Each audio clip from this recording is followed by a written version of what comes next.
I just found out my boyfriend of 7 years never actually planned on marrying me because I'm an immigrant, and now I can't believe I wasted all this time on someone who saw me as nothing more than a visa scam. I, 29F, moved to the US 7 years ago as a grad school student from Indonesia. I met my boyfriend, 30M, a few months after I moved, and we've been together ever since. My boyfriend is a US citizen. After I graduated, we had a serious discussion about where our relationship was headed. I made it very clear that I wanted to eventually get married and have children. My boyfriend echoed the sentiments. I remember asking him if he saw that happening with me because I didn't want to be in a relationship with no future. He told me he loved me, and that we were definitely headed in that direction.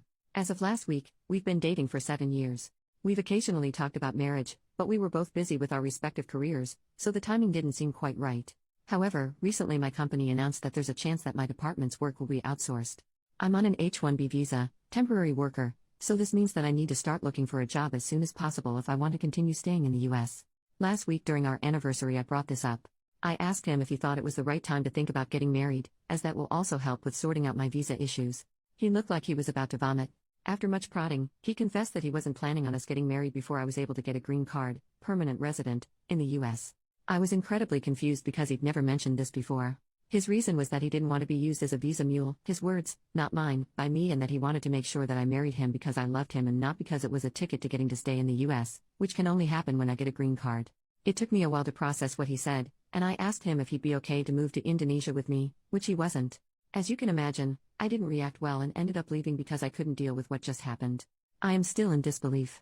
I started dating him because he was the kindest, most thoughtful and generous man I'd met. I now feel like I wasted 7 years. While the visa issues are certainly a problem, I did not date him with the intention of making him my safety net. I cannot believe that even after nearly a decade together, he doesn't know what kind of person I am.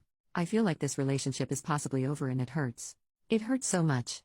Update, 10 days later. A few days back I made a post about how my boyfriend of 7 years didn't want to marry me because I was an immigrant on an H-1B, and he didn't want to be a visa mule. I got a lot of wonderful comments and DMs, a few trolls too, but that's expected from Reddit, haha. Because the thread got locked and the post was subsequently removed, because I have a low karma account, I was unable to respond to anyone. I'm posting this update to do that, plus add in some more things that have transpired since. First I want to address some of the stuff in the comments. I've been on an H-1B visa for a bit more than 2 years now. I was on STEM OPT for about 3 years after grad school. I had terrible luck with the H-1B lottery and I got one in the last round I was eligible to apply in. Secondly, getting PR in the US is not easy. I know people who've been here for 15 plus years who are still waiting for their PR. And for those of you who DM me calling me a gold digger, you guys made me LOL. I am aware of the legalities around sponsoring a spouse for a PR, including the financial aspect. It shouldn't have been a problem for the following reasons. 1. I'm a STEM major who recently shifted into management. I work for a large company and I do quite well for myself. My boyfriend is a teacher and our incomes are not comparable. He earns around $60,000. I earn close to $300,000. 2. We've been living together for about 6 years.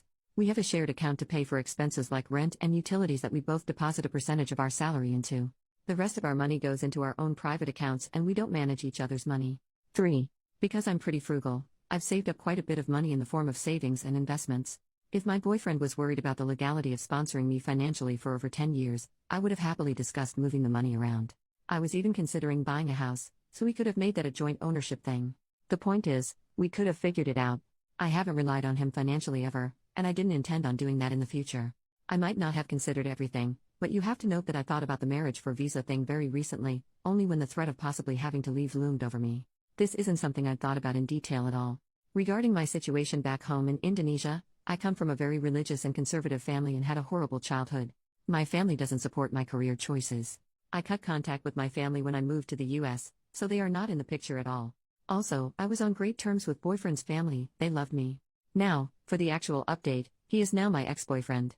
I took a few days to collect myself and then reached out to him wanting to talk. He agreed. It turns out that he has been insecure about earning less than I did for a while. Apparently, his friends have been poking fun at our relationship, calling me the sugar mommy because I take care of most of the expenses. He never told me this until now. He apparently didn't feel like an equal because our pay differs so much and started feeling that I was only with him as a quick way to get a PR here. I was speechless. I couldn't believe that his friends gaslighted him into doubting our relationship. I reminded him how he had supported me when I was in grad school, like getting me groceries when I had little money to spare, allowing me to stay with him rent-free in my last year of grad school to help me minimize expenses so I didn't have to take out a loan, letting me use his car when I was attending interviews. I told him that he did them because he loved me, and me taking on the majority of household expenses, since I started working, is my way of paying him back for all the things he did for me back then. He said that he gets what I'm saying, but also that he didn't expect me to start earning more than him straight off the bat. I asked if there was any chance he'd consider going to couples therapy, like some of you had suggested, and he declined because he didn't think he was being unreasonable. He said that he wanted to be the provider in a relationship and that he didn't feel like one in ours, so there's no going back from this unless I quit my job and found another that paid substantially less, which isn't going to happen. Well, long story short, we broke up. His family is in disbelief, they were hoping that he would propose soon. I've moved into an Airbnb for now. A little bit of good news to end this update with. My company offered me a similar role in a different department. However, this is based out of France, and there's a small decrease in pay. I've always dreamed about living in Europe and I've accepted this offer. I've signed the relocation agreement, and I'll move there in the next 8 to 12 weeks. A few comments. People took apart my update to point out a discrepancy. I first said, I haven't relied on him financially ever, and later, I reminded him how he had supported me when I was in grad school, like getting me groceries when I had little money to spare, allowing me to stay with him rent-free in my last year of grad school to help me minimize expenses so I didn't have to take out a loan, letting me use his car when I was attending interviews. I'm sorry for wording my feelings poorly. I never asked or expected my ex to help me buy groceries, or house me. I moved to the US to pursue a tech MBA from a top 20 school, and had scholarships and student loans that were going to help me cover the cost of tuition and living expenses, so at no point did I need him to help me. I knew I was going to have a financially difficult time for 2 years, and I was prepared for this.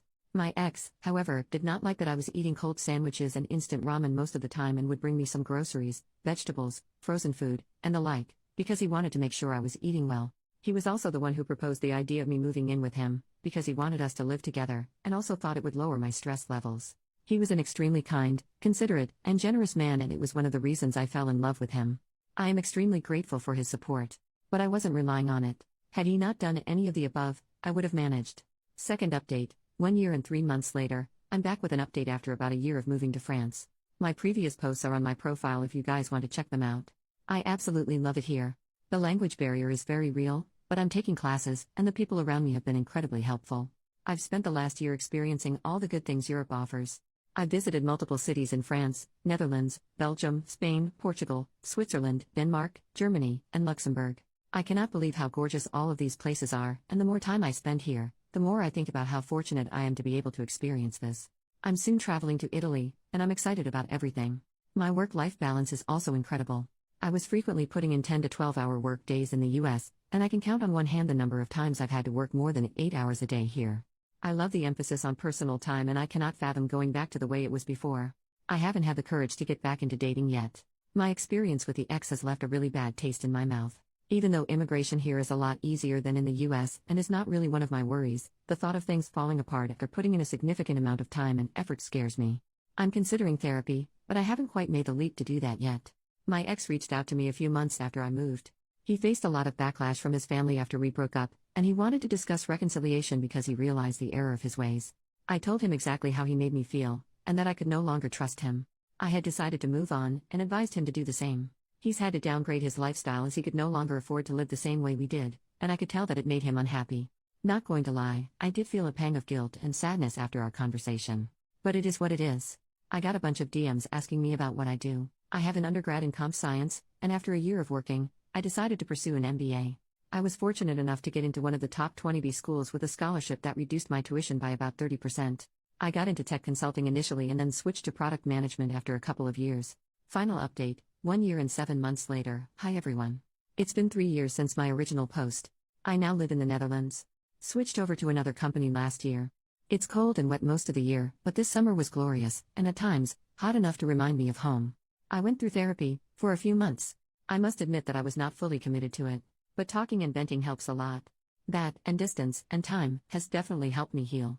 It's a bit hard making friends in Netherlands. Most people seem to want to stick to their existing social circles. I have made a few friends through the expat community, but these friendships need more time and effort to become something worthwhile. I'm trying to date now. Signed up on a bunch of apps. Haven't really had a lot of success so far, but I'll keep putting myself out there. I still miss my ex sometimes, especially on days when I'm unwell, because it reminds me of how he used to take care of me and make me congee. I miss being cared for. And no, I haven't reached out. That chapter is truly done. But I got a cat. She's a very loud girl. Here's a photo of her. Life is kinda good, I guess. I need more friends. Signing off.